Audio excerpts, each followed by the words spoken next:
Subscribe to the Donnie Houston podcast, man. And so of course, like I go to now these bonds and these cases and all of this type of shit. Then what they find in my house at the time, which the warrant was for X pills and cocaine, but at the time they found crack, hydrocodone, heroin, hydrocodone. I had 4 controls. Oh, weed. Um, if I said 4, whatever 4 thing, my shit easy to go look up. And they can look it up. Whatever they find, some bread, like 12,000. What else? Oh, pistols, of course. You know what I'm saying? So felon in possession. So felon in possession of controlled substance, aggravated assault. You know what I'm saying? And whatever else. And all this a parole violation. Oh yeah, the parole violation. So all of that shit together. I'm in there. Of course, your parole is revoked. All that shit. Go to trial, get railroaded. Paying for lawyers. They running game. This shit stupid. You know what I'm saying? It's all a bullshit game. You paying the lawyer. The lawyer works with the DA. They working in this building. You bringing your nigga ass in here with this money. You thinking that the law, he's over there just bargaining with your life, trying to get you the less time. I guess I'm thinking that I got the money. What they was telling you you was looking at. Well, they told me 20 years total. First, they told they tried to give me 10 years for organized crime. And then my uncle Larry, he had told me to take the 10. This lets you know my mind frame at the time. Like, take the 10, I got money. Ego, yeah.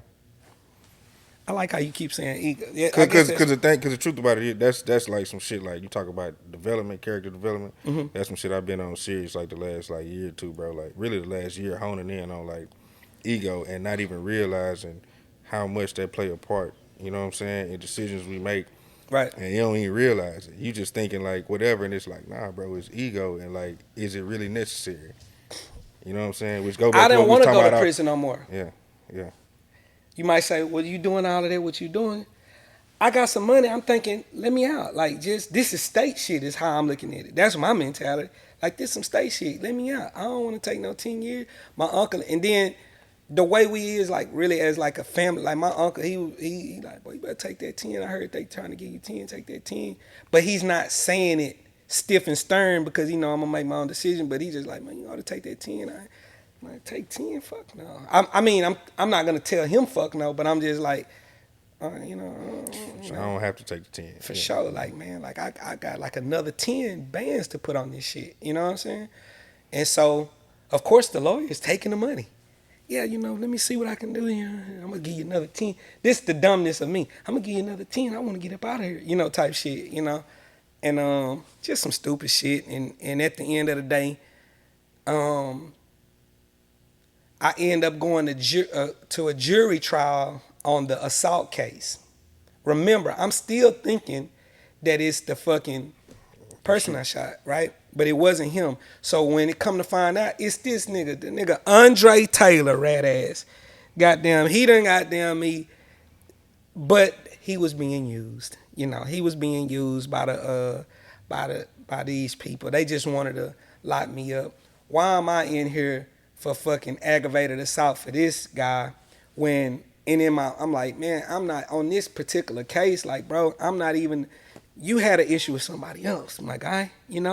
I'm just really playing, but really it was all part of they plan to like, if we just get him for that gun and drugs and shit like that, none of that shit is no aggravated shit. You know what I'm saying? At the time, that shit ain't none of that shit no aggravated shit. So we need to get this fucking aggravated assault on his ass to put his ass up for a minute. Cause I'm in this white neighborhood, you know what I'm saying, really going ham, treating it like the project. I'm treating this neighborhood as if it's really like my real neighborhood, So they wasn't liking it. They wasn't liking my affiliation and shit, being from 300 Davis Street and all that shit. So it was about trying to send a message, you know what I mean, to them. So I ended up getting 20, 10, and 10 stacked. Hmm. Meaning you got to do parole, you know, make parole on one, Mm-hmm. da da da da. So that's what the fuck happened. They thought I would never get out. They thought I would never get out again, like for real. You know what I'm saying? So, but you know, it's a blessing, man. Like I did. You, in What was the toughest thing in there? You know what in I'm saying? prison, Yeah.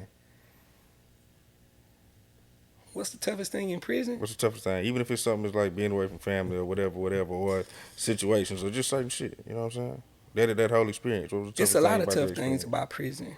Um, I think the hardest thing about prison is not being in control of your own body, like not being in control of anything really having to do with you.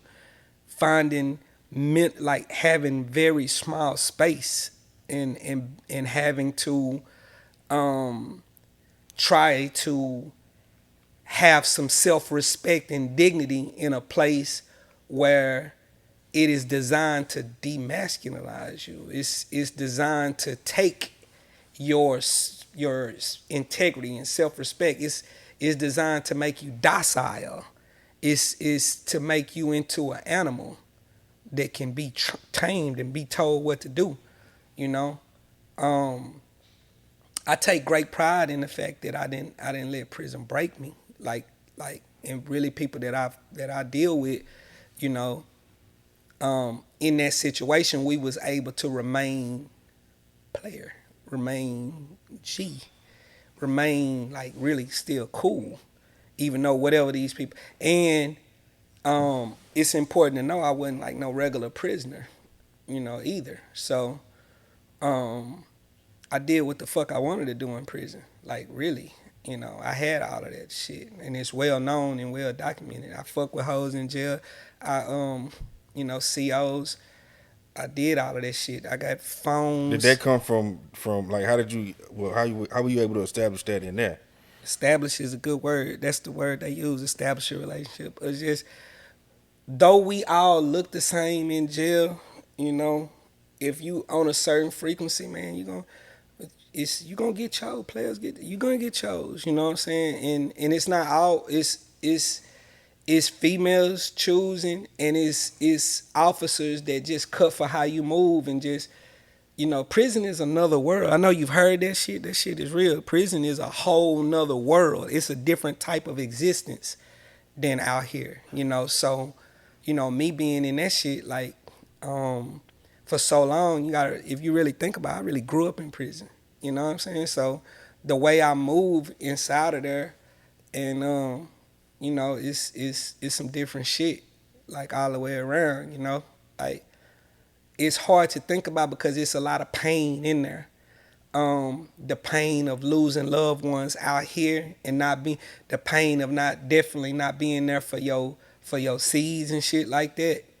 But one thing that you learn if you're gonna really thrive in prison, you gotta be able to convert all pain into useful energy, useful shit. You know, like it's like when Pi say, "Get your weight up with your hate." You know, like you gotta be hard on yourself in different ways, and in the ways that you being hard on yourself, that shit is turning you into a monster. That's why people be getting out and they be monsters. Some people waste their time in that shit and they get out and get their ass smoked as soon as they get out, or they get out and can't wait to go do some more dope or fuck theyself out, fuck theyself over. But me with that last trip, I just made my mind up that man, I'm gonna be a fucking animal in this rap shit, and I'm finna take that shit over, and I'm not gonna take no for an answer in the same way that no matter how many gates around this bitch, I'm finna get a pound in this hoe. Hmm. I don't give a damn who all doing whatever. I'm finna turn this place up. I'm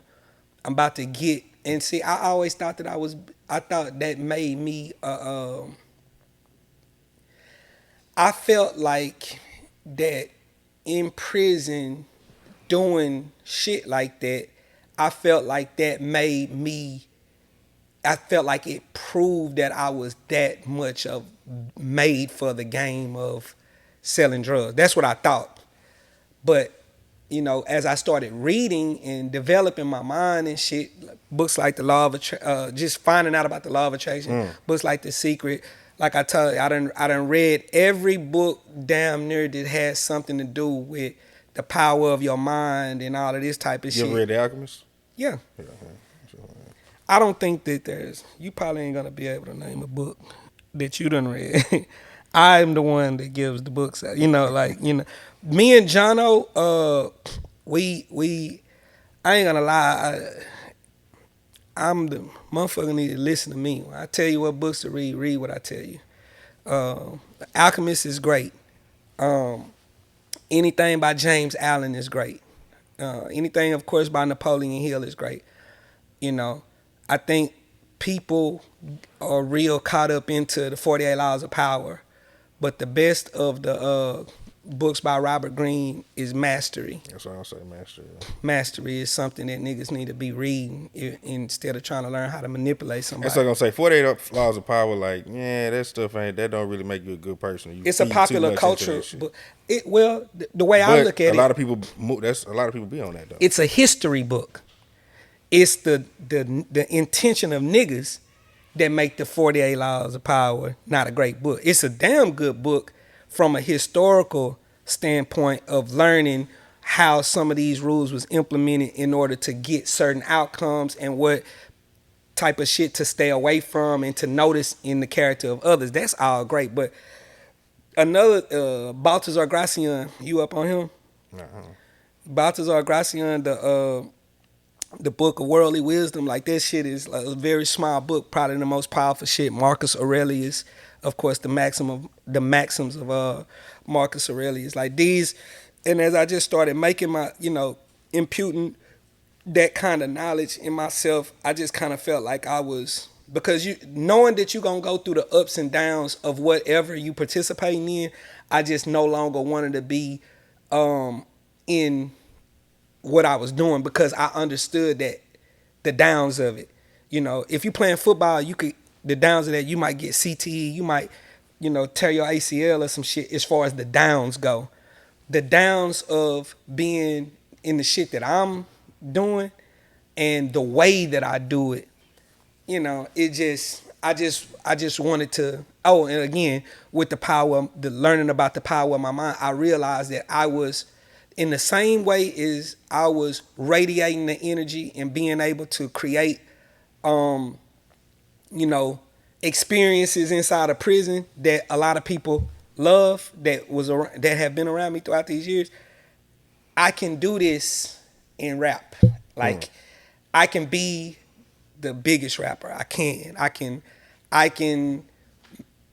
don't like using the word manifest for this reason.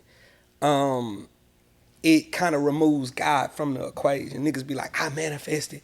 You ain't did shit. You was a vessel. You open your mind. That shit was allowed to come, whatever. But I know I can do what I want to do if I keep it on my mind and stay focused. And I'm going to get the opportunities that that allow me to realize myself as whatever I want to. So it's just about keeping this shit on my mind and working toward it. And that's how I got right here to this couch right here. Yeah. And I trust that. I trust it, and all of that. I pray, everything. Just everything that I learned or that I went through, it made me into just really understanding that I could do anything. You know what I mean? So that's how I made it through prison all of those years. Because there's not been a place that I was at that I wasn't turned up and that I didn't have everything piped up. You know what I'm saying? There's not been a place in prison. So I wasn't just in prison, just up against a wall somewhere, you know what I'm saying? Like, I really did my time the way I wanted to fucking do it, and it's well documented. And not only that, when it comes to the rap inside of there, like, rapping and, we used to have, like, of course, like, I done never really with the talent show shit, but as far as, like, rec yards and, of course, we had Talim services, Muslim services, I am Muslim, where people would come out and, like, just the illest people would come out and be on this rap shit and, like, like, my mind frame is to be the best. I'm in this for being the best. I'm in it for greatness. I'm in it for being the best at this shit, and I'm in here for to write my name in this shit in the illest way. This is where I'm, that's where I'm at with it. This is what I'm here to do. It's not just, it's not a hustle. It's not just a hustle. It is where my passion and all my love is. My favorite fucking thing to do in the world is rap. Favorite thing. Donnie Houston.